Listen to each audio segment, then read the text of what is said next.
भारत माता की। मेरे प्यारे देशवासियों, मेरे परिवारजन, आज वो शुभ घड़ी है जब हम देश के लिए मर मिटने वाले, देश की आजादी के लिए अपना जीवन समर्पित करने वाले, आजीवन संघर्ष करने वाले, फांसी के तख्त पर चढ़कर के भारत मां की जय के नारे लगाने वाले अनगिनत आजादी के दीवानों को नमन करने का ये पर्व है, उनका पुण्य स्मरण करने का पर्व है। आजादी के दीवानों ने आज हमें आजादी के इस पर्व में स्वतंत्रता की सांस लेने के लिए सौभाग्य दिया है। यह देश उनका ऋणी है। ऐसे हर महापुरुष के प्रति हम अपना श्रद्धा भाव व्यक्त करते हैं। मेरे प्यारे देशवासियों, आज जो महानुभाव राष्ट्र रक्षा के लिए और राष्ट्र निर्माण के लिए पूरी लगन से, पूरी प्रतिबद्धता के साथ देश की रक्षा भी कर रहे हैं, देश को नई ऊंचाई पर ले जाने का प्रयास भी कर रहे हैं।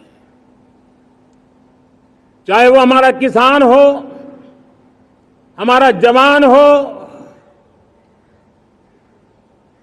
हमारे नौजवानों का हौसला हो, हमारी माताओं बहनों का योगदान हो, दलित हो, पीड़ित हो, शोषित हो, वंचित हो, अभावों के बीच भी स्वतंत्रता के प्रति उसकी निष्ठा, लोकतंत्र के प्रति उसकी श्रद्धा, ये पूरे विश्व के लिए एक प्रेरक घटना है।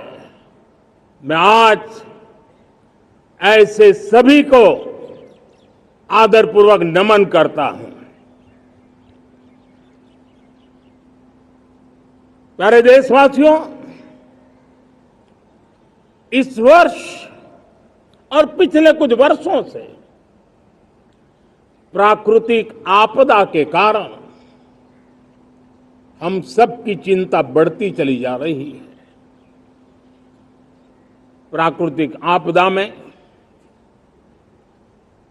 अनेक लोगों ने अपने परिवारजन खोए हैं,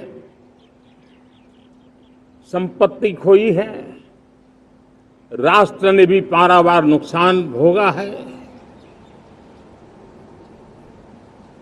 मैं आज उन सब के प्रति अपनी संवेदना व्यक्त करता हूं और मैं उन्हें विश्वास दिलाता हूं, यह देश इस संकट की घड़ी में उन सब के साथ खड़ा है। मेरे प्यारे देशवासियों, हम जरा आजादी के पहले के वो दिन याद करें। सैकड़ों साल की गुलामी, हर कालखंड संघर्ष का रहा। युवा हो, बुजुर्ग हो, किसान हो, महिला हो, आदिवासी हो, उन्होंने गुलामी के खिलाफ जंग लड़ते रहे, अविरत जंग लड़ते रहे। इतिहास गवाह है कि 1857 के स्वतंत्रता संग्राम जिसको हम याद करते हैं, उसके पूर्व भी हमारे देश के कई आदिवासी क्षेत्र थे जहां आजादी का जंग लड़ा जाता था। साथियों, गुलामी का इतना लंबा कालखंड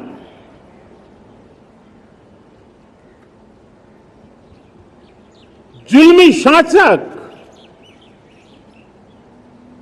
अपरंपार यातनाएं, सामान्य से सामान्य मानवीयों का विश्वास तोड़ने की हर तरकीबें, उसके बावजूद भी उस समय की जनसंख्या के हिसाब से करीब 40 करोड़ देशवासी आजादी के पूर्व 40 करोड़ देशवासियों ने वो जज्बा दिखाया, वो सामर्थ्य दिखाया, वो एक सपना लेकर के चले, एक संकल्प लेकर के चलते रहे, जूझते रहे। एक ही स्वर था, वंदे मातरम। एक ही सपना था, भारत की आजादी का। 40 करोड़ देशवासियों ने, और हमें गर्व है कि हमारी रगों में उन्हीं का खून है, वो हमारे पूर्वज थे। सिर्फ 40 करोड़ लोगों ने दुनिया की महासत्ता को उखाड़ करके फेंक दिया था, गुलामी की जंजीरों को तोड़ दिया था। अगर हमारे पूर्वज, जिनका खून हमारी रगों में है, आज हम तो 140 करोड़ है। अगर 40 करोड़ गुलामी की बेड़ियों को तोड़ सकते हैं, अगर 40 करोड़ आजादी के सपने को पूर्ण कर सकते हैं, आजादी लेकर के रह सकते हैं, तो 140 करोड़ देश के मेरे नागरिक, 140 करोड़ मेरे परिवारजन अगर संकल्प लेकर के चल पड़ते हैं, एक दिशा निर्धारित करके चल पड़ते हैं, कदम से कदम मिलाकर, कंधे से कंधा मिलाकर अगर चल पड़ते हैं, तो चुनौतियां कितनी भी क्यों ना हो, अभाव की मात्रा कितनी ही तीव्र क्यों ना हो, संसाधनों के लिए जूझने की नौबत हो, तो भी हर चुनौती को पार करते हुए हम समृद्ध भारत बना सकते हैं। हम 2047 विकसित भारत का लक्ष्य प्राप्त कर सकते हैं। अगर 40 करोड़ देशवासी अपने पुरुषार्थ से, अपने समर्पण से, अपने त्याग से, अपने बलिदान से आजादी दे सकते हैं, आजाद भारत बना सकते हैं, तो 140 करोड़ देशवासी उसी भाव से समृद्ध भारत भी बना सकते हैं। साथियों, वो एक समय था जब लोग देश के लिए मरने के लिए प्रतिबद्ध थे और आजादी मिली थी। आज ये समय है देश के लिए जीने की प्रतिबद्धता का। अगर देश के लिए मरने की प्रतिबद्धता आजादी दिला सकती है, तो देश के लिए जीने की प्रतिबद्धता समृद्ध भारत भी बना सकती है।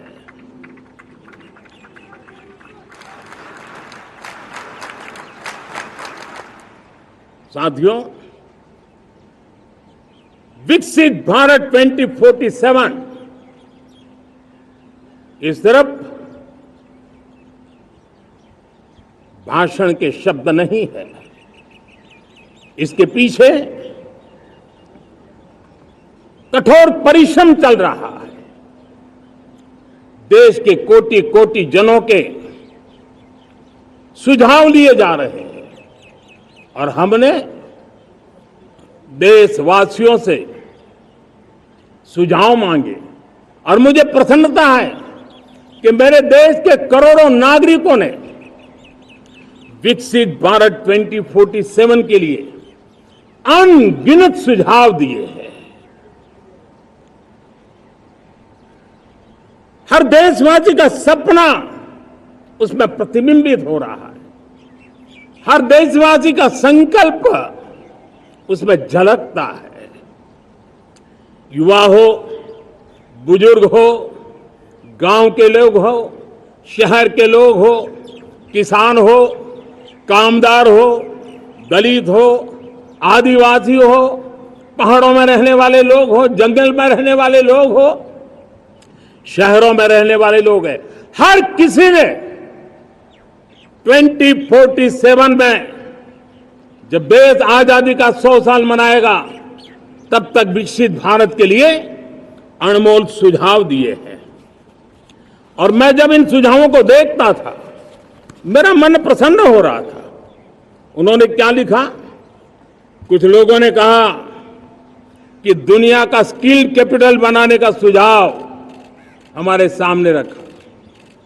2047 विकसित भारत के लिए कुछ लोगों ने भारत को मैन्युफैक्चरिंग का ग्लोबल हब बनाने का सुझाव दिया।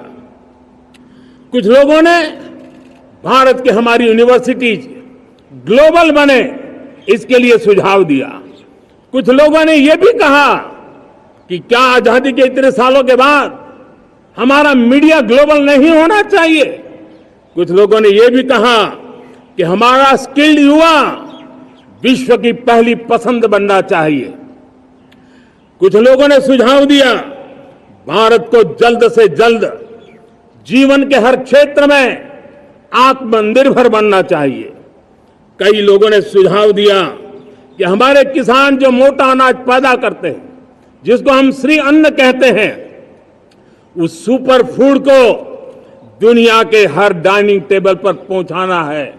हमें विश्व के पोषण को भी बल देना है और भारत के छोटे किसानों को भी मजबूती देनी है। कई लोगों ने सुझाव दिया कि देश में स्थानीय स्वराज की संस्थाओं से लेकर के अनेक इकाइयां हैं, उन सब में गवर्नेंस के रिफॉर्म की बहुत जरूरत है। कई लोगों ने लिखा कि न्याय के अंदर जो विलंब हो रहा है उसके प्रति चिंता जाहिर की और यह भी कहा कि हमारे देश में न्याय व्यवस्था में रिफॉर्म की बहुत बड़ी जरूरत है। कई लोगों ने लिखा कि कई ग्रीनफील्ड सिटीज बनाने की अब समय की मांग है। किसी ने बढ़ती हुई प्राकृतिक आपदाओं के बीच शासन प्रशासन में कैपेसिटी बिल्डिंग के लिए एक अभियान चलाने का सुझाव दिया। बहुत सारे लोगों ने यह सपना भी देखा है कि अंतरिक्ष में भारत का स्पेस स्टेशन जल्द से जल्द बनना चाहिए। किसी ने कहा भारत की जो पारंपरिक ट्रेडिशनल मेडिसिन है, हमारी औषधि है, दुनिया जब आज होलिस्टिक हेल्थ केयर की तरफ जा रही है तब हमें भारत की पारंपरिक औषधियां और वेलनेस हब के रूप में भारत को विकसित करना चाहिए। कोई कहते हैं कि अब देर नहीं होनी चाहिए, भारत जल्द से जल्द दुनिया की तीसरी सबसे बड़ी इकोनॉमी बनना चाहिए। साथियों, मैं इसलिए पढ़ रहा था कि मेरे देशवासियों ने सुझाव दिए, मेरे देश के सामान्य नागरिक ने ये सुझाव हमें दिए हैं। मैं समझता हूं जब देशवासियों की इतनी विशाल सोच हो, देशवासियों के इतने बड़े सपने हो, देशवासियों की इन बातों में जब संकल्प झलकते हो तब हमारे भीतर एक नया संकल्प दृढ़ बन जाता है, हमारे मन में आत्मविश्वास नई ऊंचाई पर पहुंच जाता है। और साथियों, देशवासियों का ये भरोसा सिर्फ कोई इंटेलेक्चुअल डिबेट नहीं है, ये भरोसा अनुभव से निकला हुआ है। ये विश्वास लंबे कालखंड के परिश्रम की पैदावार है और इसलिए देश का सामान्य मानव याद करता है जब लाल किले से कहा जाता है कि हिंदुस्तान के 18,000 गांवों में समय सीमा में बिजली पहुंचाएंगे और वो काम हो जाता है, तब भरोसा मजबूत हो जाता है। जब ये तय होता है कि आजादी के इतने सालों के बाद भी 2.5 करोड़ परिवार ऐसे हैं जहां बिजली नहीं है, वो अंधेरे में जिंदगी गुजारते हैं, 2.5 करोड़ घरों में बिजली पहुंच जाती है तब सामान्य मानवीय का भरोसा बढ़ जाता है।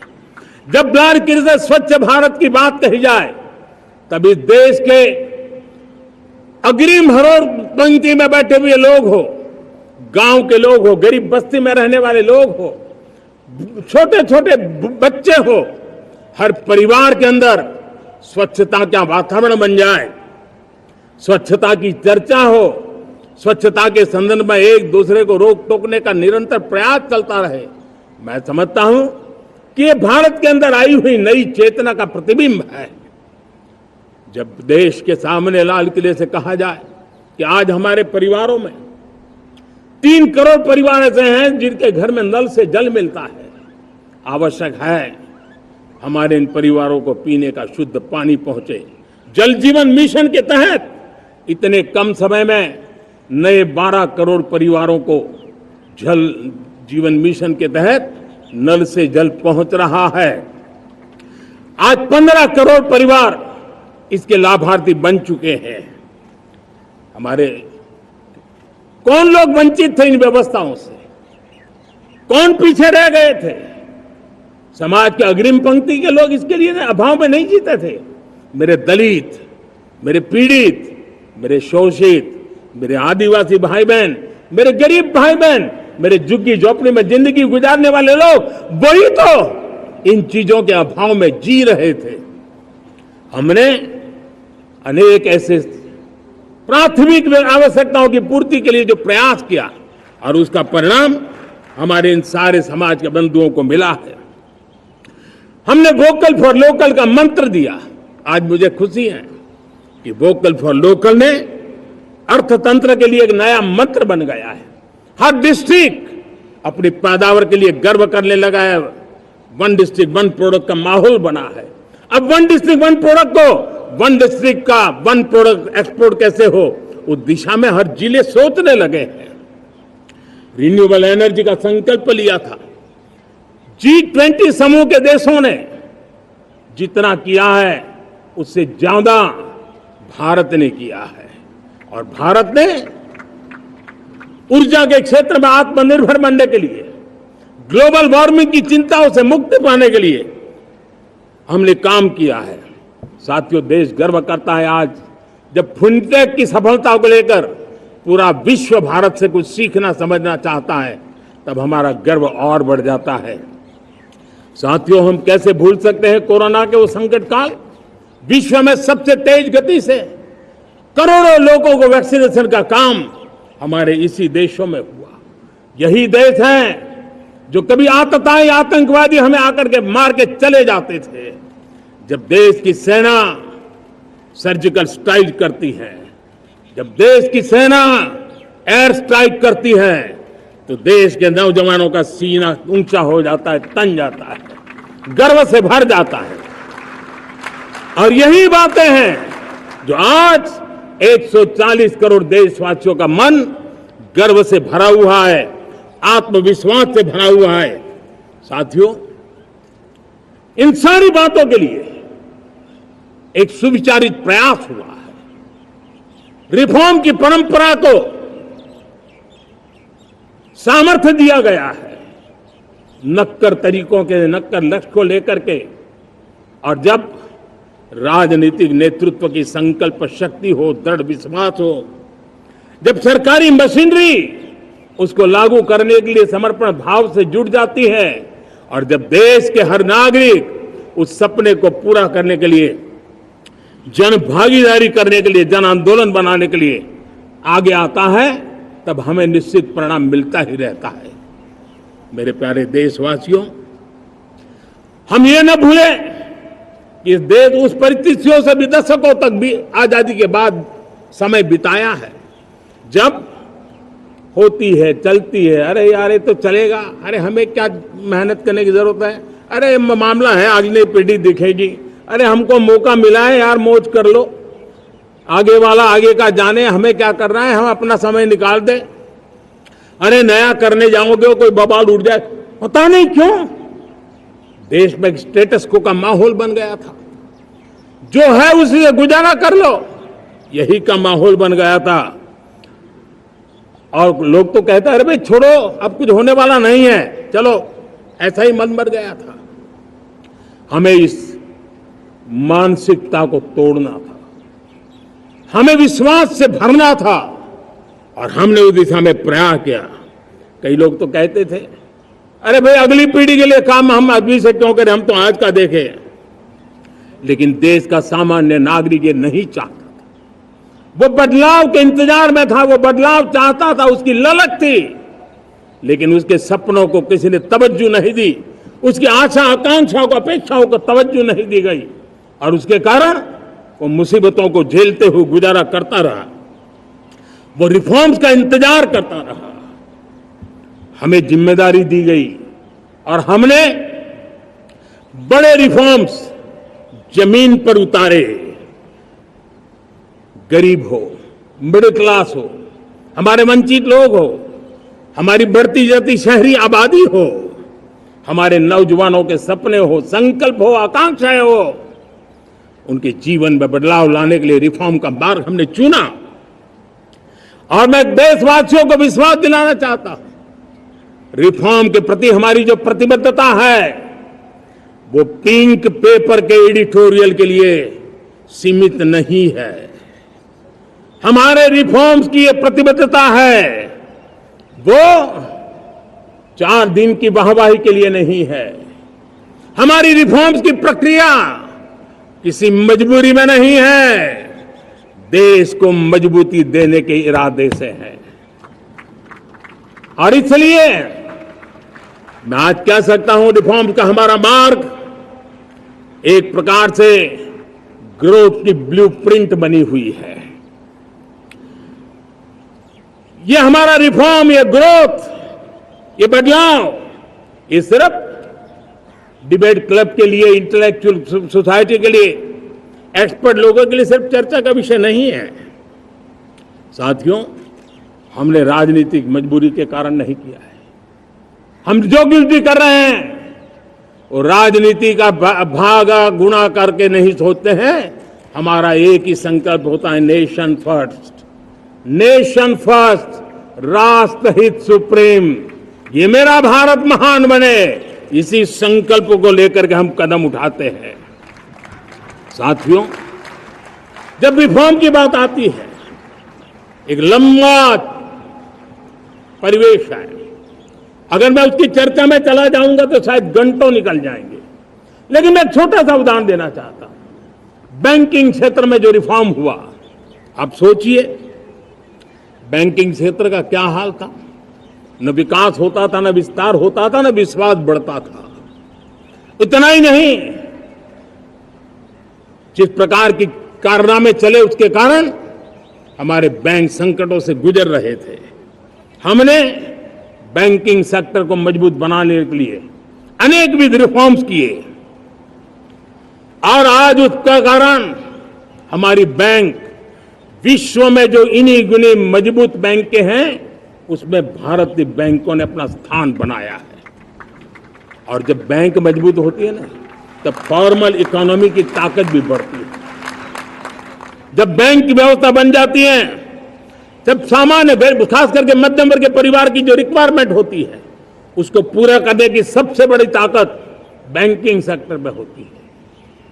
अगर उसको होम लोन चाहिए, उसको व्हीकल का लोन चाहिए, मेरे किसान को ट्रैक्टर के लिए लोन चाहिए, मेरे नौजवानों को स्टार्टअप के लिए लोन चाहिए, मेरे नौजवानों को कभी पढ़ने के लिए, एजुकेशन के लिए लोन चाहिए, किसी को विदेश जाने के लिए लोन चाहिए, ये सारी बातें उसे संभव होती है। मुझे तो खुशी है कि मेरे पशुपालक भी, मेरे मछली पालन करने वाले भाई बहन भी आज बैंकों से लाभ ले रहे हैं। मुझे खुशी है मेरे रेहड़ी पटरी वाले लाखों भाई बहन आज बैंक से साथ जुड़ करके अपनी नई ऊंचाइयों को प्राप्त कर रहे हैं और विकास की दिशा में वो भागीदार बन रहे हैं। हमारे एमएसएमईज, हमारे लघु उद्योग के लिए तो बैंक एक सबसे बड़ी सहायक होती है। उसको रोजमर्रा पैसों की जरूरत होती है अपने नित्य मर्जी पर प्रगति के लिए, और उस काम को हमारी मजबूत बैंकों के कारण संभव हुआ है। साथियों, दुर्भाग्य से हमारे देश में आजादी तो मिली, लेकिन लोगों को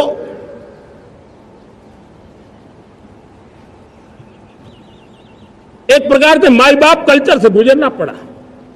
सरकार के पास मांगते रहो, सरकार के पास हाथ फैलाते रहो, किसी की सिफारिश के लिए रास्ते खोदते रहो, वही कल्चर डेवलप हुआ था। आज हमने गवर्नेंस के इस मॉडल को बदला है। आज सरकार खुद लाभार्थी हितार्थी के पास जाती है। आज सरकार खुद उसके घर गैस का चूल्हा पहुंचाती है। आज सरकार खुद उसके घर पानी पहुंचाती है। आज सरकार खुद उसके घर बिजली पहुंचाती है। आज सरकार खुद उसको आर्थिक मदद दे करके विकास के नए आयामों को सर करने के लिए प्रेरित करती है, प्रोत्साहित करती है। आज सरकार खुद नौजवान के स्किल डेवलपमेंट के लिए अनेक कदम उठा रही है। साथियों, बड़े रिफॉर्म्स के लिए हमारी सरकार बहुत ही प्रतिबद्ध है और हम इसी के द्वारा देश में प्रगति की राह को चुनना चाहते हैं। साथियों, देश में नई व्यवस्थाएं बन रही है। देश को आगे ले जाने के लिए अनेक वित्त नीतियों को, अनेक वित्त पॉलिसीज को निरंतर बनाया जाए और नए सिस्टम पर देश का भरोसा भी बढ़ता रहता है, निरंतर बढ़ता रहता है। आज जो 20-25 साल का नौजवान है, जो 10 साल पहले जब 12-15 साल की उम्र का नौजवान था, उसने अपनी आंखों के सामने ये बदलाव देखा है। 10 साल के भीतर भीतर उसके सपनों को आकार मिला है, धार मिली है और उसके आत्मविश्वास में एक नई चेतना जगी है और वही देश का एक नया सामर्थ्य के रूप में उभरना है। आज विश्व भर में भारत की साख बढ़ी है, भारत के प्रति देखने का नजरिया बदला है। आज विश्व में युवाओं के लिए संभावनाओं के द्वार खुले हैं, रोजगार के अनगिनत नए अवसर जो शायद आजादी के इतने सालों के बाद भी नहीं आए थे, वो आज उनके दरवाजे पर दस्तक दे रहे हैं। संभावनाएं बढ़ती गई हैं, नए मौके बन रहे हैं। मेरे देश के युवाओं को अब धीरे धीरे चलने का इरादा नहीं है। मेरा देश का नौजवान इंक्रीमेंटल प्रगति में विश्वास नहीं करता। मेरा देश का नौजवान छलांग मारने के मूड में है। वो छलांग मार के नई सिद्धियों को प्राप्त करने के मूड में है। मैं कहना चाहूंगा, भारत के लिए गोल्डन एरा है। वैश्विक परिस्थितियों की तुलना में भी देखें, ये गोल्डन एरा है, ये हमारा स्वर्णिम कालखंड है। मेरे प्यारे देशवासियों, ये अवसर हमें जाने नहीं देना है, ये मौका हमें जाने नहीं देना चाहिए और इसी मौके को पकड़ करके अपने सपने और संकल्पों को लेकर के चल पड़ेंगे तो हम देश की स्वर्णिम भारत की जो अपेक्षा और हमें विकसित भारत का 2047 का लक्ष्य हम पूरा करके रहेंगे। हम सदियों की बेड़ियों को तोड़ करके निकले हैं। आज टूरिज्म का क्षेत्र हो, एमएसएमई का क्षेत्र हो, एजुकेशन हो, हेल्थ सेक्टर हो, ट्रांसपोर्ट सेक्टर हो, खेती और किसानी का सेक्टर हो, हर सेक्टर में एक नया आधुनिक सिस्टम बन रहा है। हम विश्व की बेस्ट प्रैक्टिसेस को भी आगे देख रखते हुए हम हमारे देश की परिस्थितियों के अनुसार आगे बढ़ना चाहते हैं। हर सेक्टर में आधुनिकता की जरूरत है, नएपन की जरूरत है, टेक्नोलॉजी को जोड़ने की जरूरत है और हर सेक्टर में हमारी नई नीतियों के कारण इन सारे क्षेत्रों में एक नया सपोर्ट मिल रहा है, नई ताकत मिल रही है। हमारे सारे अवरोध हटे, हमारी बंदी से दूर हो, हम पूरे सामर्थ्य के साथ चल पड़े, खिल उठे, सपनों को पा करके रहे, सिद्धि को हम अपने निकट देखें, हम आत्मसात करें, उस दिशा में हम चलना है। अब आप देखिए कितना बड़ा बदलाव रहा है। मैं एकदम जमीनी स्तर की बात करूं, विमेन सेल्फ हेल्प ग्रुप आज 10 साल में हमारे 10 करोड़ बहनें विमेन सेल्फ हेल्प ग्रुप में जुड़ी है। 10 करोड़ नई बहनें। हमें गर्व हो रहा है कि हमारे सामान्य परिवार की, गांव की 10 करोड़ महिलाएं आर्थिक रूप से आत्मनिर्भर बन रही हैं। और जब महिला आर्थिक रूप से आत्मनिर्भर बनती हैं, तब परिवार की निर्णय प्रक्रिया की हिस्सेदार बनती हैं, एक बहुत बड़ी सामाजिक परिवर्तन की गारंटी लेकर के आती है। मुझे गर्व है इस बात पर, लेकिन साथ साथ मुझे गर्व इस बात का भी है कि हमारे सीईओ आज दुनिया भर के अंदर अपनी धाक जमा रहे हैं। भारत के हमारे सीईओ विश्व भर में अपनी धाक जमा रहे हैं। हमारे लिए खुशी की बात है कि एक तरफ मेरे सीईओ दुनिया भर में नाम कमा रहे हैं, भारत का नाम बढ़ा रहे हैं, तो दूसरी तरफ विमेन सेल्फ हेल्प ग्रुप से 1 करोड़ मेरी सामान्य परिवार की माताएं बहनें लखपति दीदी बनती है। मेरे लिए ये भी उतना ही गर्व की बात है। अब हमने सेल्फ हेल्प ग्रुप को 10 लाख रुपए से 20 लाख रुपए देने का निर्णय किया है। अब तक 9 लाख करोड़ रुपए बैंकों के माध्यम से हमारे इन विमेन सेल्फ हेल्प ग्रुप को मिले हैं, और जिसकी मदद से वो अपने अनेकविध कामों को बढ़ावा रहे हैं।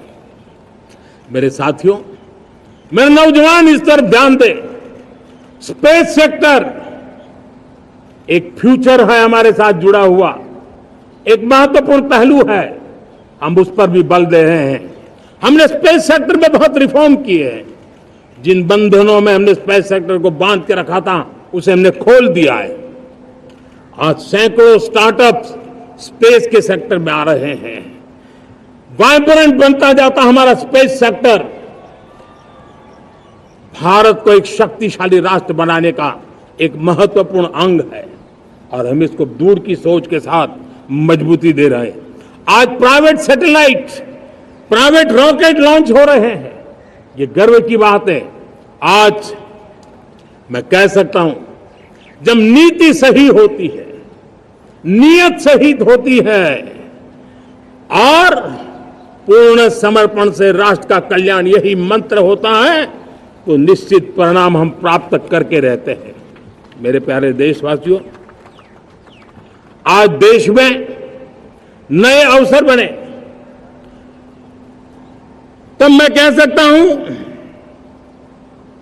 2 चीजें और हुई जिसने विकास को एक गति दी है, विकास को एक नई छलांग दी है।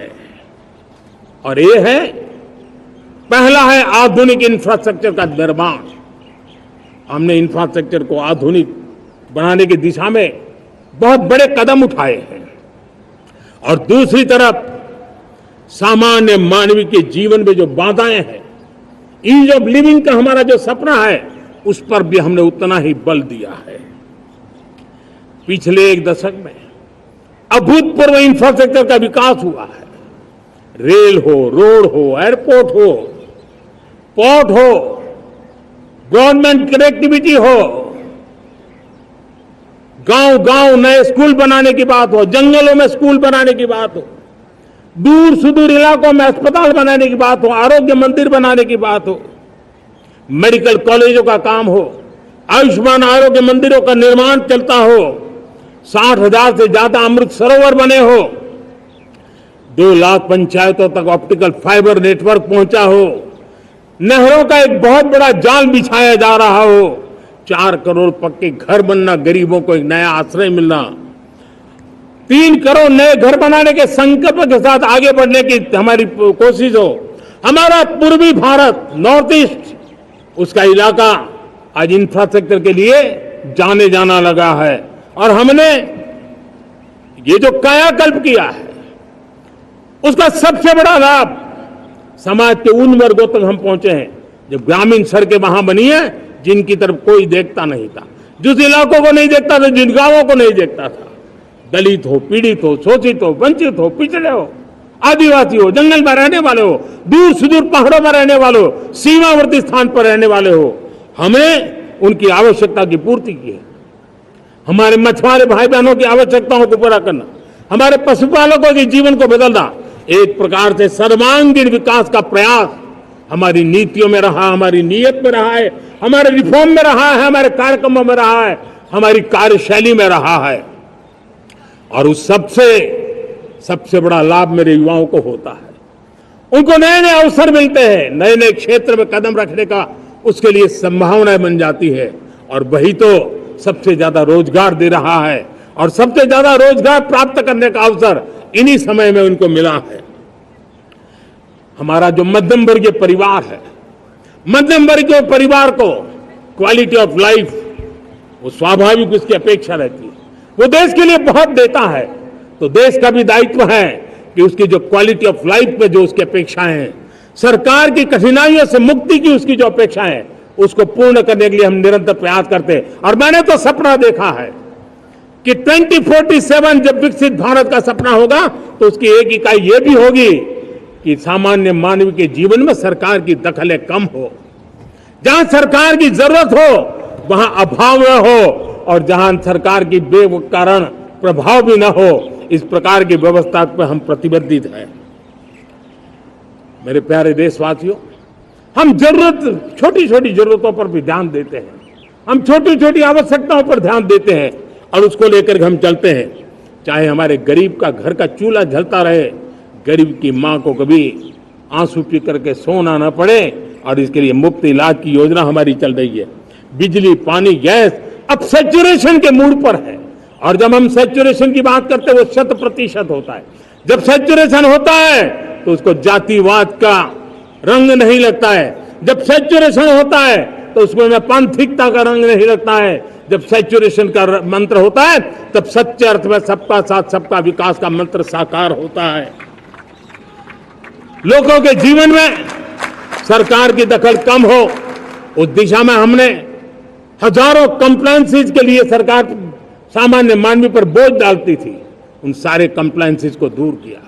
हमने देशवासियों के लिए 10,000 से ज्यादा कानूनों को खत्म कर दिया, ताकि कानूनों की जंजाल के अंदर देशवासियों को फंसना न पड़े। हमने छोटी छोटी गलतियों के कारण ऐसे कानून बने थे, उनको जेल में अंदर धकेल दिया जाए। हमने उन छोटे छोटे कारणों से जेल जाने के जो परंपराएं थी, उन सारे कानूनों को नष्ट कर दिया, और उसको कानूनों को जेल भेजने के प्रावधान को व्यवस्था से बाहर कर दिया है। आज हमने जो आजादी की विरासत के गर्व की बात हम जो करते हैं, सदियों से हमारे पास जो क्रिमिनल लॉ थे, आज हमने उसको नए क्रिमिनल लॉ, जिसको हमने न्याय संहिता के रूप में, और जिसके मूल में दंड नहीं पर नागरिक को न्याय, इस भाव को हमने प्रबल बनाया है। ईज ऑफ लिविंग बनाने के लिए देशव्यापी मिशन में काम करे। हर लेवल पर मैं सरकार के प्रतिनिधियों का आह्वान करता हूं। मैं जनप्रतिनिधि, वो किसी भी दल के क्यों न हो, किसी भी राज्य के क्यों न हो, सबसे आग्रह करता हूं कि हमने एक मिशन मोड में ईज ऑफ लिविंग के लिए कदम उठाने चाहिए। मैं हमारे युवाओं को, प्रोफेशनल्स को, सबको मैं कहना चाहता हूं, आप अपने स्थान पर जहां पर आपको छोटी छोटी दिक्कतें होती है, आप उसके सॉल्यूशन को लेकर के सरकार को चिट्ठी लिखते रहिए। सरकार को बताइए कि बिना कारण की कठिनाइयां है, उसको दूर करने से कोई नुकसान नहीं है। मैं पक्का मानता हूं आज सरकारें संवेदनशील है। हर सरकार, स्थानीय स्वराज्य की संस्था होगी या राज्य सरकार होगी या केंद्र सरकार होगी, उसको तवज्जो देगी। गवर्नेंस में रिफॉर्म्स, ये हमें विकसित भारत 2047 के सपने के लिए हमने उसको जोर लगा करके आगे बढ़ाना होगा, ताकि सामान्य मानवी के जीवन में अवकाश ही अवकाश पैदा हो, रुकावटें खत्म होती चली जाए। नागरिकों का डिग्निटी ऑफ सिटीजन, नागरिकों के जीवन में सम्मान मिले। डिलीवरी के संबंध में कभी किसी को ये कहने की मोहब्बत ना आया कि ये तो मेरा हक था कि मुझे मिला नहीं, उसको खोजना ना पड़े। सरकार के गवर्नेंस में डिलीवरी सिस्टम को और मजबूती चाहिए। आप देखिए, देश में जब हम रिफॉर्म की बात करते हैं, आज देश में करीब 3 लाख संस्थाएं काम कर रही है, चाहे पंचायत हो, नगर पंचायत हो, नगर पालिका हो, महानगर पालिका हो, यूटी हो, स्टेट हो, डिस्ट्रिक्ट हो, केंद्र, छोटी मोटी 3 लाख करीब करीब इकाइयां हैं। अगर ये हमारे 3 लाख इकाइयों को मैं आज आह्वान करता हूं कि अगर आप साल में अपने स्तर पर जिन चीजों की जरूरत है सामान्य मानव के लिए 2 रिफॉर्म करें, ज्यादा नहीं कह रहा हूं मेरे साथियों, एक पंचायत हो, एक राज्य सरकार हो, कोई विभाग हो, सिर्फ 1 साल में 2 रिफॉर्म और उसको जमीन पर उतारे। आप देखिए, हम देखते ही देखते 1 साल में करीब करीब 25-30 लाख रिफॉर्म कर सकते हैं।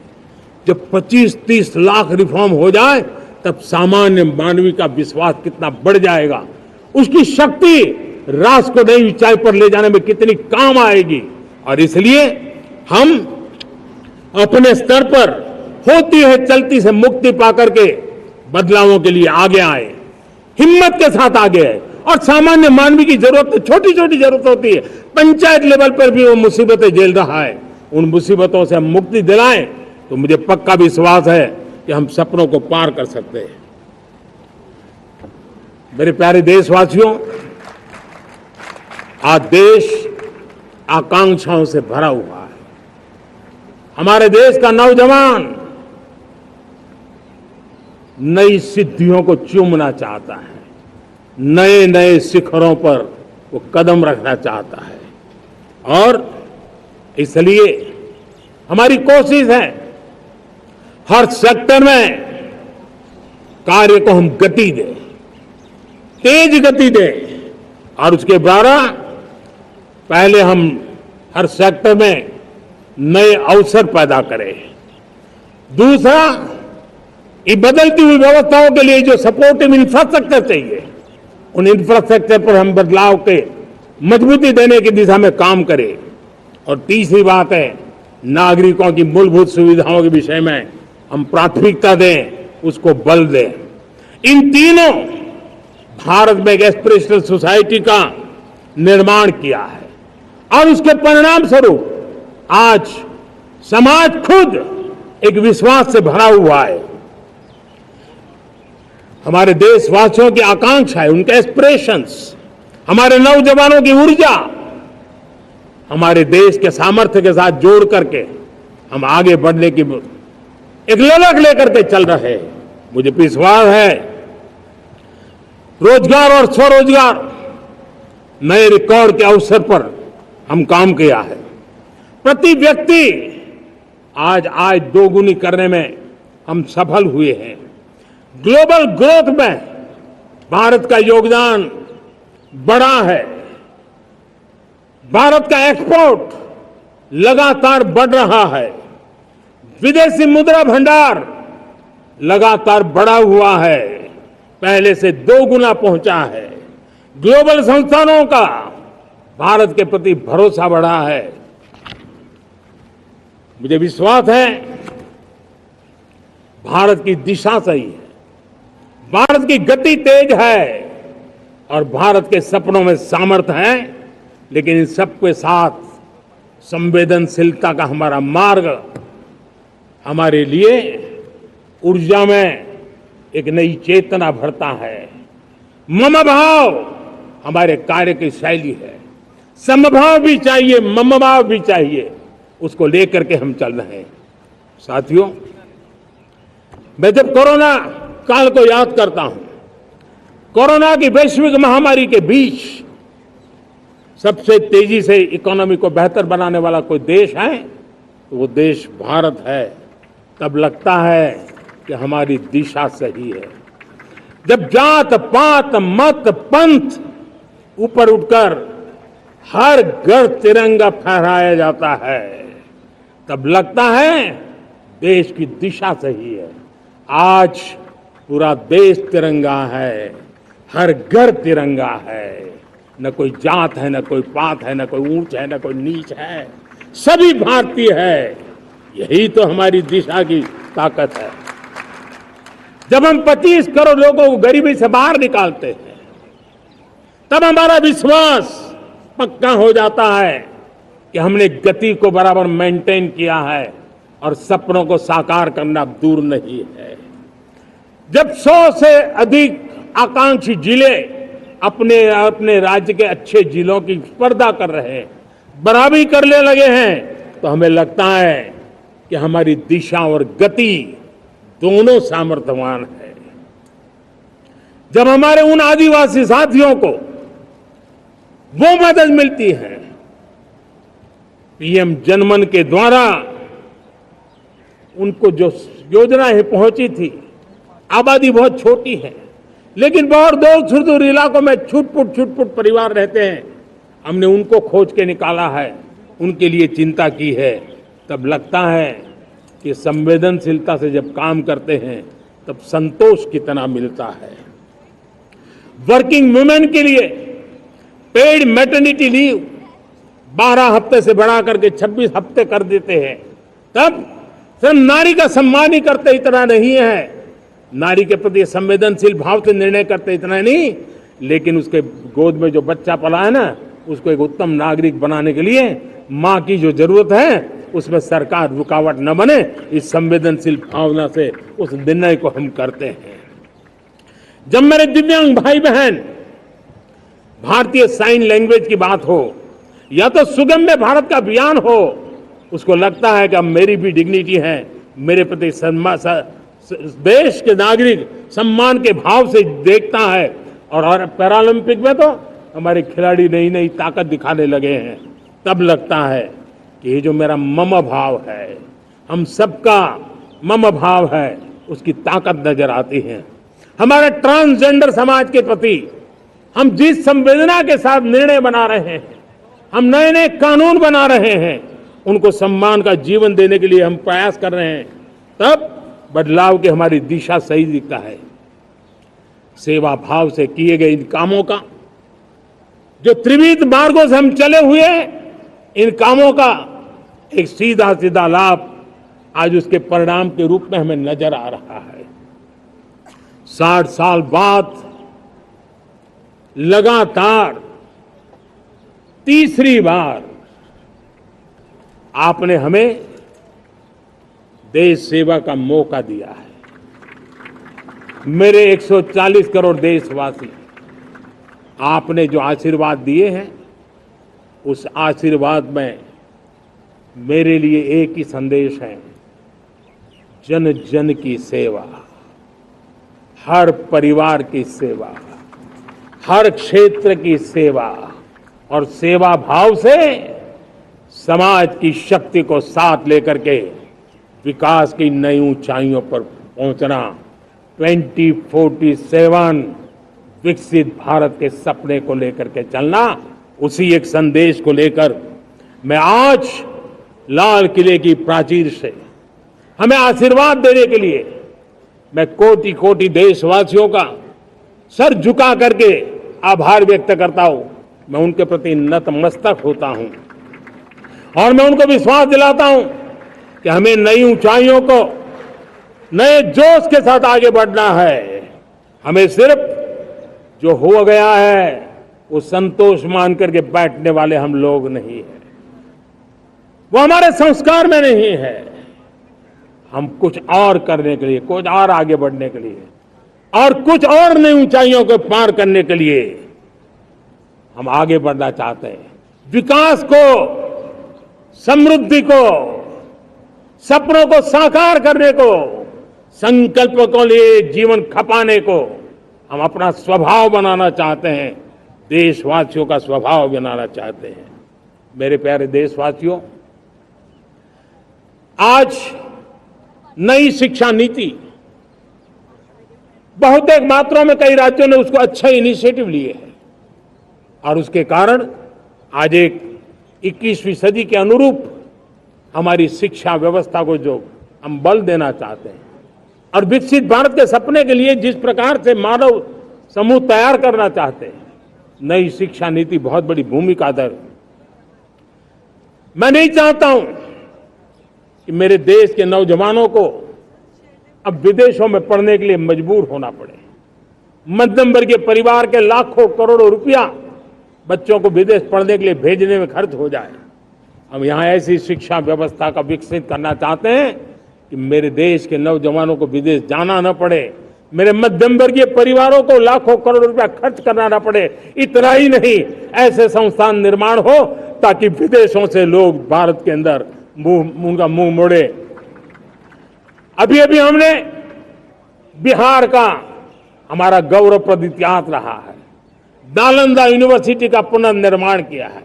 फिर से एक बार नालंदा यूनिवर्सिटी काम करना शुरू कर दिया है, लेकिन हमें शिक्षा के क्षेत्र में फिर से एक बार सदियों पुराने उस नालंदा स्पिरिट को जगाना होगा, उस नालंदा स्पिरिट को जीना होगा, उस नालंदा स्पिरिट को लेकर के बड़े विश्वास के साथ विश्व की ज्ञान की परंपराओं को नई चेतना देने का काम हमें करना होगा। मुझे पक्का विश्वास है कि नई शिक्षा नीति ने मातृभाषा पर बल दिया है।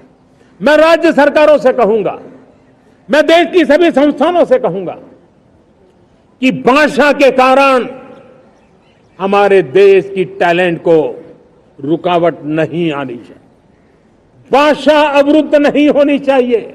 मातृभाषा का सामर्थ्य हमारे देश के छोटे छोटे गरीब से गरीब मां के बेटे को भी सपने पूरा करने का ताकत देता है। और इसलिए हमने हमारी मातृभाषा में पढ़ाई, जीवन में मातृभाषा का स्थान, परिवार में मातृभाषा का स्थान, उसकी ओर हमें बल देना होगा। मेरे प्यारे देशवासियों, जिस प्रकार से आज विश्व का बदलाव नजर आ रहा है और तब जाकर के स्किल का महत्व बहुत बढ़ गया है और हम स्किल को और नई एक ताकत देना चाहते हैं। हम इंडस्ट्री 4.0 को ध्यान में रख करके हम स्किल डेवलपमेंट चाहते हैं। हम जीवन के हर क्षेत्र में, हम एग्रीकल्चर सेक्टर में भी कैपेसिटी बिल्डिंग करके देने के लिए स्किल डेवलपमेंट चाहते हैं। हम तो हमारा सफाई का क्षेत्र हो, उसमें भी एक नए स्किल डेवलपमेंट की ओर बल देना चाहते हैं। और हम स्किल इंडिया प्रोग्राम को बहुत व्यापक रूप से इस बार लेकर के आए हैं। बजट में भी इसका बहुत बड़ा, इस बजट में इंटर्नशिप को भी हमने बल दिया है ताकि हमारे नौजवानों को एक एक्सपीरियंस मिले, उनकी कैपेसिटी बिल्डिंग हो और बाजार में उनका ताकत दिखाई दे। उस प्रकार से मैं स्किल युवाओं को तैयार करना चाहता हूं। और जिसे कई बार, और दोस्तों, आज विश्व की परिस्थिति को देखते हुए मैं साफ साफ देख रहा हूं कि भारत का स्किल्ड मैन पावर जो है, हमारा स्किलफुल जो नौजवान है, वो ग्लोबल जॉब मार्केट में अपनी दमक बनाए। हम उस सपने को लेकर के आगे चल रहे हैं।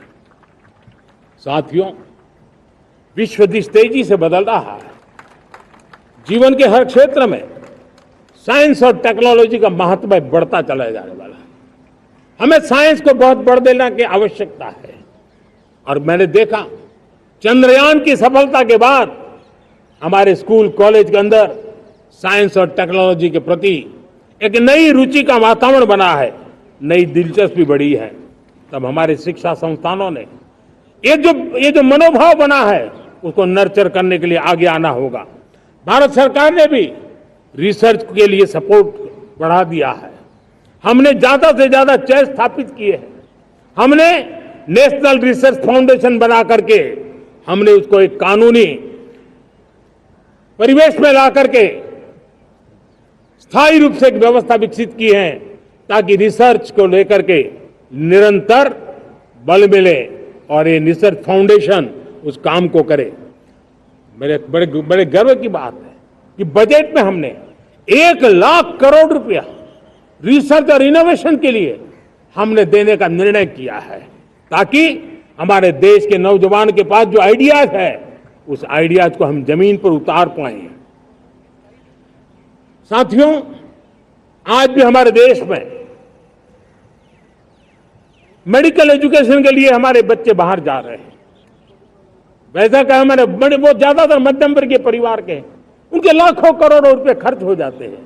और तब जाकर के हमने पिछले 10 साल में मेडिकल सीटों को करीब करीब 1 लाख कर दिया।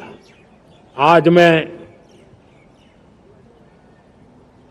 करीब करीब 25,000 युवा हर साल विदेश में मेडिकल एजुकेशन के लिए जाते हैं, और ऐसे ऐसे देश में जाना पड़ रहा है, कभी कभी जब मैं सुनता हूं तो हैरान हो जाता हूं।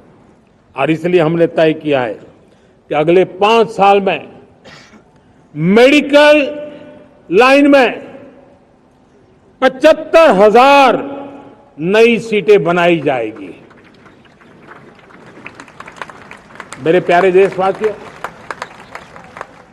विकसित भारत 2047 वो स्वस्थ भारत भी होना चाहिए, और जब स्वस्थ भारत हो तो आज जो बच्चे हैं उनके पोषण पर आज से ही ध्यान देने की जरूरत है।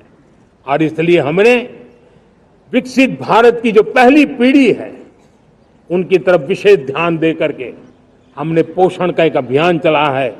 हमने राष्ट्रीय पोषण मिशन शुरू किया है, पोषण को हमने प्राथमिकता दी है। मेरे प्यारे देशवासियों, हमारी कृषि व्यवस्था को ट्रांसफॉर्म करना बहुत जरूरी है, समय की मांग है। हम सदियों से जिस परंपरा में दबे हुए हैं, जकड़े हुए हैं, उससे मुक्ति पानी होगी, और हमारे किसानों को उसके लिए हम मदद भी दे रहे हैं। हम उसको ट्रांसफॉर्म करने की दिशा में लगातार काम करते आए हैं। आज आसान ऋण दे रहे हैं किसानों को, टेक्नोलॉजी की मदद दे रहे हैं, किसान जो पैदावार करता है उसको वैल्यू एडिशन के लिए हम काम कर रहे हैं, उसके लिए मार्केटिंग के लिए पूरा प्रबंध करते हैं ताकि उसको एंड टू एंड हर जगह पे हैंड होल्डिंग की व्यवस्था हो, उस दिशा में हम काम कर रहे हैं। आज जब धरती माता के प्रति सारा विश्व चिंतित है, जिस प्रकार से उर्वरक के कारण हमारी धरती माता की शहद दिनों दिन बिगड़ता जा रही है, हमारी धरती माता की उत्पादकता क्षमता खत्म होती चली जा रही है, कम होती चली जा रही है, और उस समय मैं मेरे देश के लाखों किसानों का आभार व्यक्त करना चाहता हूं जिन्होंने प्राकृतिक खेती का रास्ता चुना है और हमारी धरती माता की सेवा करने का भी उन्होंने बीड़ा उठाया है। और इस बार बजट में भी हमने प्राकृतिक खेती को बल देने के लिए बहुत बड़ी योजनाओं के साथ बहुत बड़ा बजट में प्रावधान किया है। मेरे प्यारे देशवासियों, आज दुनिया की स्थिति में देखता हूं, पूरा विश्व होलिस्टिक हेल्थ केयर की तरफ मुड़ रहा है, और तब उनको ऑर्गेनिक फूड ये उनकी प्रथम पसंद बनी है। आज विश्व के लिए ऑर्गेनिक फूड का अगर कोई फूड बास्केट बन सकता है तो मेरे देश का किसान बना सकता है, मेरा देश बन सकता है। और इसलिए हम आने वाले दिनों में उस सपने को लेकर के आगे चलना चाहते हैं ताकि ऑर्गेनिक फूड की जो विश्व की मांग है, उस ऑर्गेनिक फूड का बास्केट हमारा देश कैसे बने, किसानों का जीवन आसान बने, गांव में टॉप क्लास इंटरनेट कनेक्टिविटी मिले, किसानों को स्वास्थ्य सुविधाएं मिले, किसान के बच्चों को पढ़ने के लिए स्मार्ट स्कूल अवेलेबल हो, किसान के बच्चों को रोजगार उपलब्ध हो। छोटी छोटे खेती के टुकड़ों पर पूरा परिवार आज जीना बड़ा मुश्किल हो रहा है, तब उनके नौजवानों के लिए वो स्किल मिले ताकि उनके नए रोजगार मिले, नए आय के साधन बने। इसका एक कॉम्प्रिहेंसिव प्रयास हम कर रहे हैं। बीते वर्षों में वुमेन लेड डेवलपमेंट मॉडल पर हमने काम किया है। इनोवेशन हो, एम्प्लॉयमेंट हो, एंटरप्रेन्योरशिप हो, हर सेक्टर में महिलाओं के कदम बढ़ते जा रहे हैं। महिलाएं सिर्फ भागीदारी बढ़ा रही है ऐसा नहीं, महिलाएं नेतृत्व दे रही है। आज अनेक क्षेत्रों में, आज हमारे रक्षा क्षेत्र में देखिए, हमारा एयरफोर्स हो, हमारी आर्मी हो, हमारी नेवी हो, हमारा स्पेस सेक्टर हो, आज हमारी महिलाओं का हम दमखम देख रहे हैं देश के लिए। लेकिन दूसरी तरफ कुछ चिंता की बातें भी आती हैं, और मैं आज लाल किले से फिर बार एक अपनी पीड़ा व्यक्त करना चाहता हूं। एक समाज के नाते हमें गंभीरता से सोचना होगा कि हमारी माताओं, बहनों, बेटियों के प्रति जो अत्याचार हो रहे हैं, उसके प्रति देश का आक्रोश है, जन सामान्य का आक्रोश है। इस आक्रोश को मैं महसूस कर रहा हूं। इसको देश को, समाज को, हमारी राज्य सरकारों को गंभीरता से लेना होगा। महिलाओं के विरुद्ध अपराधों की जल्द से जल्द जांच हो, राक्षसी कृत्य करने वालों को जल्द से जल्द कड़ी सजा हो, वो समाज में विश्वास पैदा करने के लिए जरूरी है। मैं ये भी बताना चाहूंगा कि जब बलात्कार की या महिलाओं पर अत्याचार की घटनाएं घटती हैं तो उसकी बहुत चर्चा होती है, बहुत प्रचार होता है, मीडिया में छाया रहता है। लेकिन जब ऐसे राक्षसी मनोवृत्ति व्यक्ति को सजा होती है तो वो खबरों में कहीं नजर नहीं आती है, कोने में कहीं पड़ा रहता है। अब समय की मांग है कि जिनको सजा होती है उसकी व्यापक चर्चा हो, ताकि ऐसा पाप करने वालों को भी डर पैदा हो कि ये पाप करने की हालत ये होती है कि फांसी पर लटकना पड़ता है। और मुझे लगता है कि डर पैदा करना बहुत जरूरी है। मेरे प्यारे देशवासियों, हमारे देश में ऐसी एक आदत बन गई थी स्वभाव से, हम देश को कम आंकना, देश के प्रति गौरव के भाव का अभाव होना, ये पता नहीं क्यों हमारे जहन में घुस गया था। और हम तो कभी कभी तो लेट आए तो कहते थे इंडियन ट्राइब, शर्म के साथ हम बोल देते थे। देश को इन चीजों से हमने बाहर लाने में सफलता पाई है। किसी जमाने में कहा जाता था अरे खिलौने भी बाहर से आते थे, वो दिन देखे हमने। आज मैं गर्व से कह सकता हूं कि मेरे देश के खिलौने दुनिया के बाजार में अपनी धमक लेकर के पहुंच रहे हैं। खिलौने हमारे एक्सपोर्ट होने शुरू हुए। तो एक जमाना था हम मोबाइल फोन इंपोर्ट करते थे, आज मोबाइल फोन का मैन्युफैक्चरिंग का इकोसिस्टम बना है, एक बहुत बड़ा हब बना है, और आज हम मोबाइल फोन दुनिया में एक्सपोर्ट करने लगे हैं। ये भारत की ताकत है। साथियों, भविष्य के साथ सेमीकंडक्टर जुड़ा हुआ है, आधुनिक टेक्नोलॉजी जुड़ी है, एआई जुड़ा हुआ है। हमने सेमीकंडक्टर मिशन पर काम शुरू किया है। हर उपकरण में मेड इन इंडिया चिप क्यों न हो, क्यों ये सपना मेरे देश का नौजवान देखे। टैलेंट यहां है, सारे इस प्रकार के रिसर्च काम हिंदुस्तान में होते हैं, तो अब प्रोडक्शन भी हिंदुस्तान में होगा, सेमीकंडक्टर का काम भी हिंदुस्तान में होगा, और हम एंड टू एंड सॉल्यूशन दुनिया को देने की ताकत रखते हैं। और हम उसको साथियों, एक जमाना हमने देखा है 2G के लिए हम कैसा संघर्ष करते थे। आज हर उपकरण में हम देख रहे हैं, हम तेजी से आगे बढ़े। और 5G जिस तेजी से पूरे देश में रोल आउट हुआ, हिंदुस्तान के करीब करीब सभी क्षेत्रों में 5G पहुंच गया। वो विश्व में तेज गति से 5G पहुंचाने में हम आगे रहे। और देश साथियों, मैंने कहा हम रुकने वाले नहीं हैं। 5G पे रुक जाना हमें मंजूर नहीं है। हम 6G पर अभी से मिशन मोड में काम कर रहे हैं, और विश्व में हम उसमें भी अपनी धमक जमाएंगे, ये मैं विश्वास से कहता हूं। मेरे प्यारे साथियों, डिफेंस सेक्टर हमारी आदत हो गई थी। डिफेंस बजट कितना ही क्यों न हो, लेकिन कभी कोई सोचता नहीं था कि डिफेंस बजट बढ़ा तो जाता कहां है। डिफेंस बजट विदेशों से खरीदी में चला जाता था। अब हम चाहते हैं हम आत्मनिर्भर बने, और मैं हमारी डिफेंस फोर्सेस का हृदय से धन्यवाद करता हूं। उन्होंने हजारों ऐसी चीजें लिस्ट कर दी है। उन्होंने तय किया है कि हम विदेश से नहीं लाएंगे। राष्ट्र के लिए जीना क्या कहते हैं, ये हमारे सेना के जवानों ने दिखाया है, और उसके कारण डिफेंस के सेक्टर में हम आत्मनिर्भर होते चले जा रहे हैं। आज डिफेंस मैन्युफैक्चरिंग में भारत की पहचान बनी है, और मैं आज खुशी से कह सकता हूं कि जो देश कभी डिफेंस की हर छोटी मोटी चीज बाहर से लाता था, आज धीरे धीरे दुनिया के कई देशों में हम जो डिफेंस के इक्विपमेंट मैन्युफैक्चर कर रहे हैं वो हम एक्सपोर्ट करने लगे हैं। दुनिया में डिफेंस हब मैन्युफैक्चरिंग हब के रूप में हम धीरे धीरे उभर रहे हैं। हम मैन्युफैक्चरिंग क्षेत्र को बढ़ावा देना चाहते हैं क्योंकि रोजगार के लिए सर्वाधिक आवश्यक है। आज पीएलआई स्कीम को बहुत बड़ी सफलता मिली है। एफडीआई रिफॉर्म्स, उसने भी हमें बहुत बड़ी ताकत दी है। एमएसएमईज को बहुत बड़ा बल मिला है, नई व्यवस्थाएं विकसित हुई है और उसके कारण हमारा मैन्युफैक्चरिंग सेक्टर, हम दुनिया का एक मैन्युफैक्चरिंग हब बने।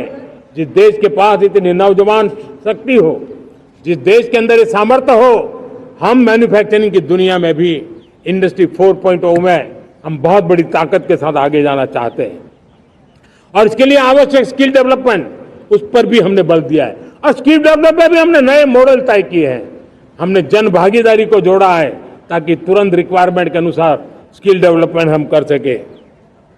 और मुझे विश्वास है, मैं लाल किले की प्राचीर से कह रहा हूं, वो दिन दूर नहीं होगा जो भारत इंडस्ट्रियल मैन्युफैक्चरिंग का हब होगा, दुनिया उसकी तरफ देखती होगी। आज विश्व की बहुत बड़ी कंपनियां भारत में निवेश करना चाहती हैं। ये चुनाव के बाद मैंने देखा, मेरे तीसरे कार्यकाल में जितने लोग मुझसे मिलने के लिए मांग कर रहे हैं वो ज्यादातर निवेशक लोग हैं, विश्व भर के निवेशक हैं। वो आना चाहते हैं, भारत में निवेश करना चाहते हैं। ये एक बहुत बड़ा गोल्डन अपॉर्चुनिटी है। मैं राज्य सरकारों से आग्रह करता हूं कि आप निवेशकों को आकर्षित करने के लिए स्पष्ट नीति निर्धारित कीजिए, गुड गवर्नेंस का आश्वासन दीजिए, लॉ एंड ऑर्डर सिचुएशन के लिए उनको भरोसा दीजिए। हर राज्य एक तंदुरुस्त स्पर्धा में आगे आए। राज्य के बीच निवेशकों को खींचने के लिए स्पर्धा होनी चाहिए, निवेशकों के लिए, ताकि उनके राज्य में निवेशक आएंगे, उनके राज्य के नौजवानों को स्थानीय रूप से अवसर मिलेगा, रोजगार का अवसर मिलेगा। नीतियों में परिवर्तन लाना चाहिए तो ग्लोबल रिक्वायरमेंट के अनुसार नीतियों को राज्यों ने परिवर्तित करना चाहिए। लैंड की आवश्यकता है तो राज्यों ने लैंड बैंक बनानी चाहिए। गुड गवर्नेंस सिंगल पॉइंट पर काम करने के लिए राज्य जितने प्रोएक्टिव होंगे, जितने ज्यादा प्रयास करेंगे, जो निवेशक आ रहे हैं वो कभी भी वापस नहीं जाएंगे। सिर्फ भारत सरकार से काम ये होता नहीं है, राज्य सरकारों की बहुत बड़ी आवश्यकता होती है, क्योंकि जो भी प्रोजेक्ट लगने वाला है उस राज्य में लगने वाला है, उसको हर राज्य के साथ रोजमर्रा का काम पड़ता है। और इसलिए मैं राज्यों से आग्रह करूंगा कि जब विश्व पूरा भारत की तरफ आकर्षित हो रहा है, विश्व पूरा भारत में निवेश करने के लिए प्रतिबद्ध हो रहा है, तब ये हमारा दायित्व बनता है कि हमारी पुरानी आदतें छोड़ करके स्पष्ट नीति के साथ हम आगे आए। देखिए, आपको परिणाम अपने राज्य में दिखाई देगा और आपका राज्य भी चमक उठेगा, ये मैं आपको विश्वास देता हूं। साथियों, भारत अपनी बेस्ट क्वालिटी के लिए पहचानी जाए, ये बहुत जरूरी है। अब विश्व के लिए हमें डिजाइन ऑफ इंडिया का क्षेत्र, डिजाइन इन इंडिया, इस पर हमने बल देना है।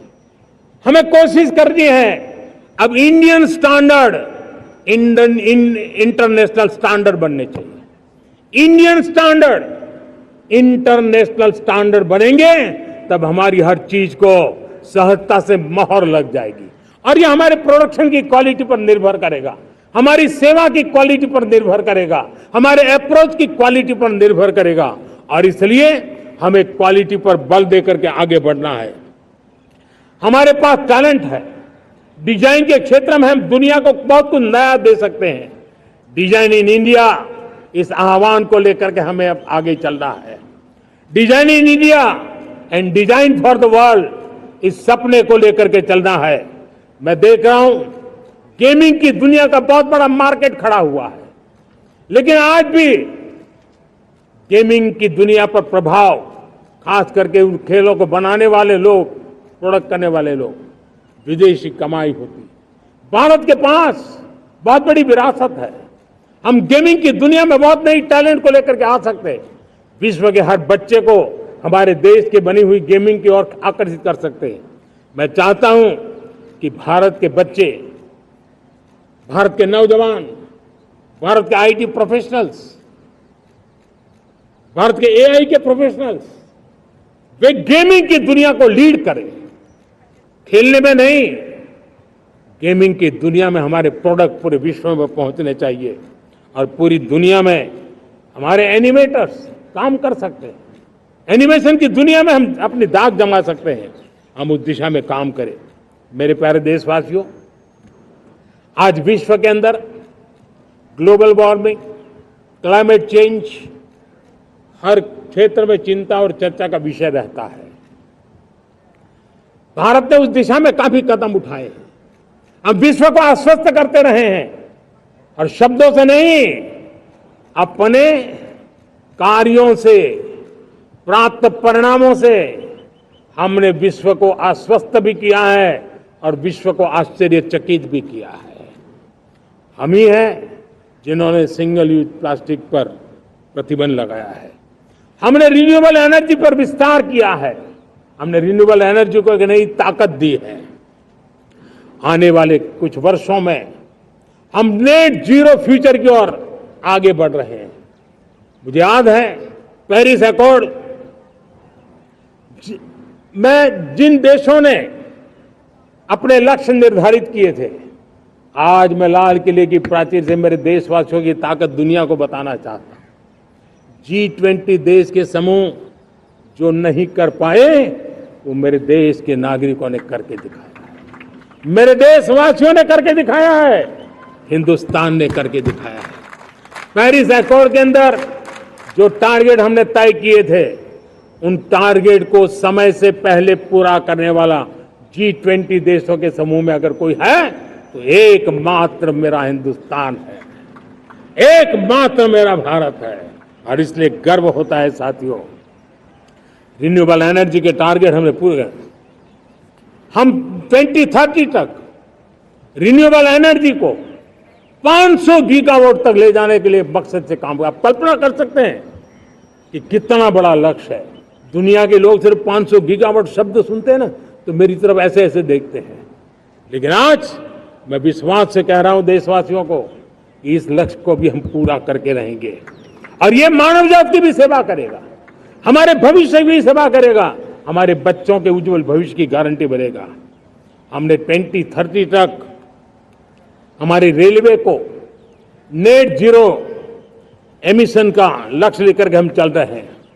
साथियों, पीएम सूर्य घर मुफ्त बिजली योजना उसको एक नई ताकत देने वाली है और ये बदलाव का फल मेरे देश के सामान्य परिवार को मिला, विशेष करके मेरे मध्यम वर्ग को मिलेगा जब उसका बिजली का बिल मुक्त हो जाएगा। इलेक्ट्रिक व्हीकल, उसकी मांग बढ़ती जा रही है। जब पीएम सूर्य घर योजना से वो बिजली उत्पादन करता है सूर्य से, तो उसका व्हीकल का प्रवास का खर्चा भी वो कम कर सकता है। साथियों, हम ग्रीन हाइड्रोजन मिशन लेकर के एक ग्लोबल हब बनना चाहते हैं। बहुत तेजी से नीतियां बनाई गई है, बहुत तेजी से उसका इम्प्लीमेंटेशन का काम हो रहा है और भारत ग्रीन हाइड्रोजन एक न्यू एनर्जी की दिशा में हम जाना चाहते हैं। और ये सारे जो प्रयास चल रहे हैं, क्लाइमेट की चिंता तो है ही है, ग्लोबल वार्मिंग की चिंता है, लेकिन इसके अंदर ग्रीन जॉब्स की बहुत बड़ी संभावना है और इसलिए आने वाले कालखंड में ग्रीन जॉब्स का महत्व बढ़ता है।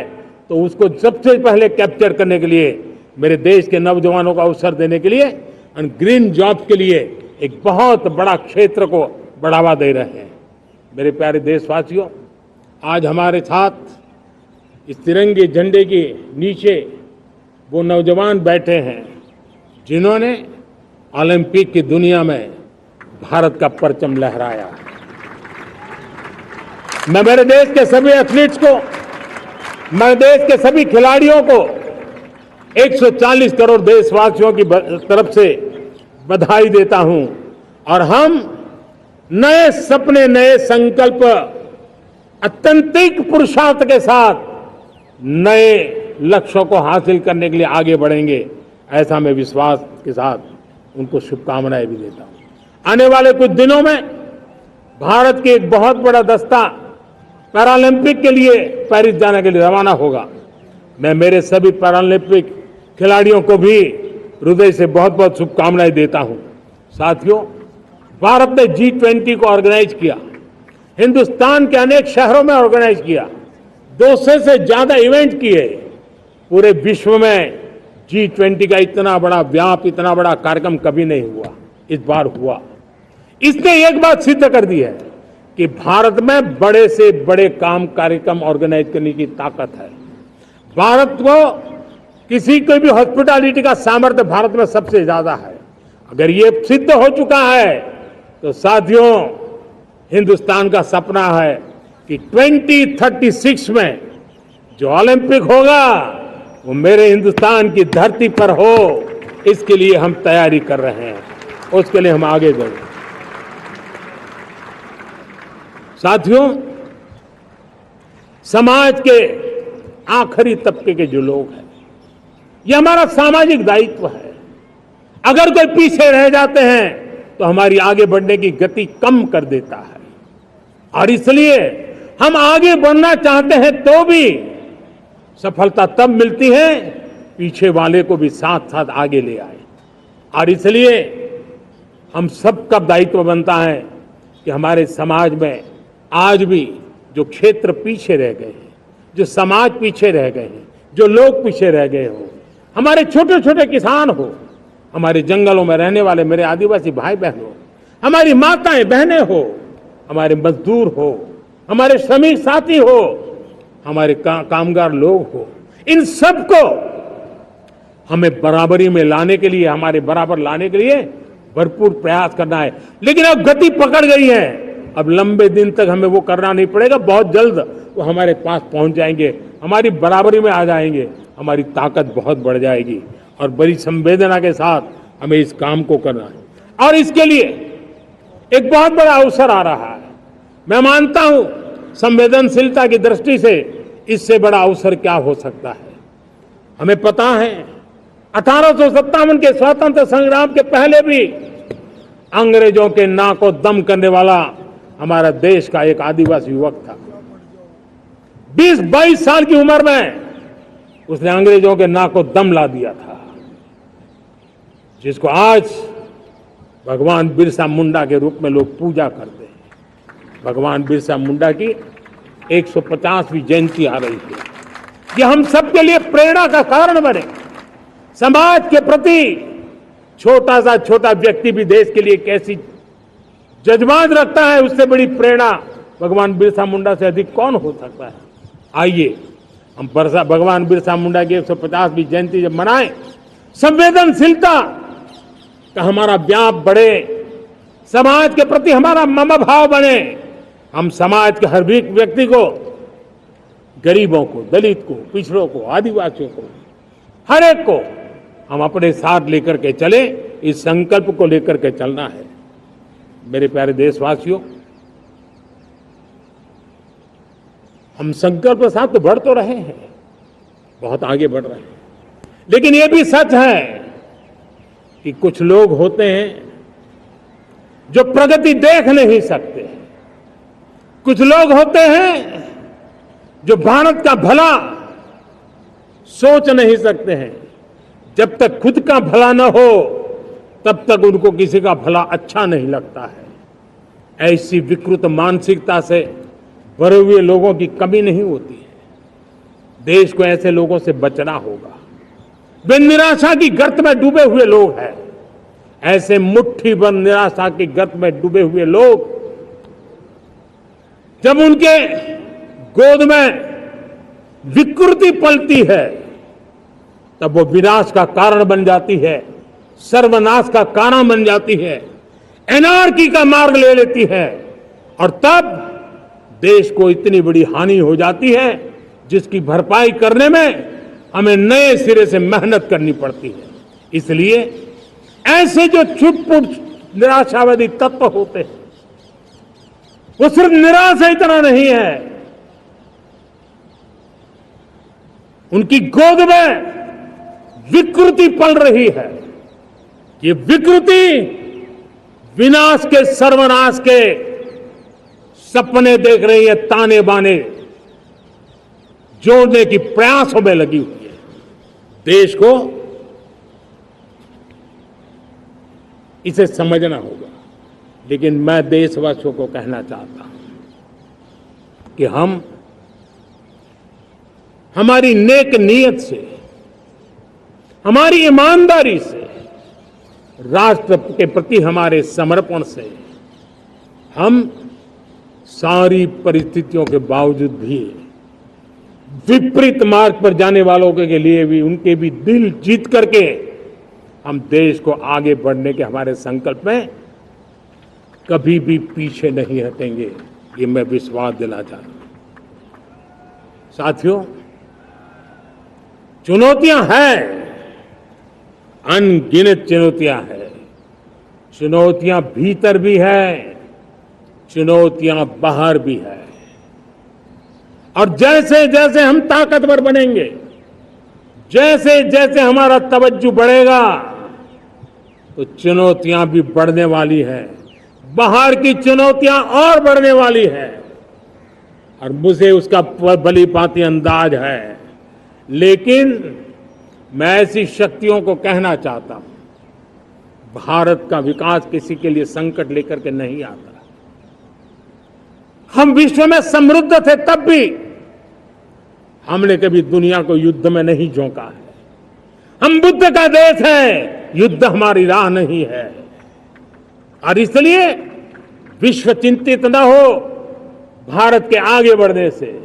मैं विश्व समुदाय को विश्वास दिलाता हूं कि आप भारत के संस्कारों को समझिए, भारत के हजारों साल के इतिहास को समझिए। आप हमें संकट मत मानिए, आप उन तरकीबों से न जुड़िए जिसके कारण पूरी मानव जात का कल्याण करने का सामर्थ्य जिस भूमि में है, उस भूमि को ज्यादा मेहनत करनी पड़े। लेकिन फिर भी मैं देशवासियों को कहना चाहता हूं, चुनौतियां कितनी ही क्यों ना हो, चुनौती को चुनौती देना ये हिंदुस्तान की फितरत में है। न हम डिगेंगे, न हम थकेंगे, न हम रुकेंगे, न हम झुकेंगे। हम संकल्पों की पूर्ति के लिए 140 करोड़ देशवासियों का भाग्य बदलने के लिए, भाग्य सुनिश्चित करने के लिए